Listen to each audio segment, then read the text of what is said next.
প্রশাসন জবাব চাই।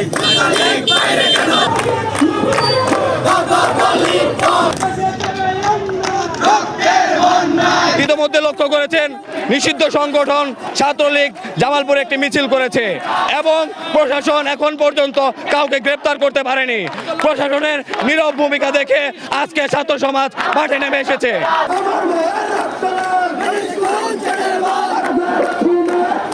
পতিত স্বৈরাচারের দূষররা আওয়ামী লীগ ছাত্রলীগের সন্ত্রাস বাহিনী বারবার মিছিল করে যাচ্ছে, কিন্তু জামালপুরের প্রশাসন তারা কোনো ধরনের টনক নড়ছে না।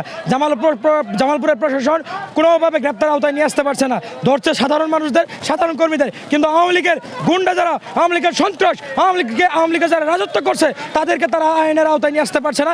যদি প্রশাসন এর জবাব না দিতে পারে আমরা কঠোর থেকে কঠোরতর আন্দোলনের ডাক দিব। প্রশাসন এখনো কিভাবে চুপ করে আছে যে এই নিষিদ্ধ সংগঠন ছাত্রলীগ আবার পুনরায় জামালপুরের বুকে কিভাবে মিছিল করার সাহস পায়।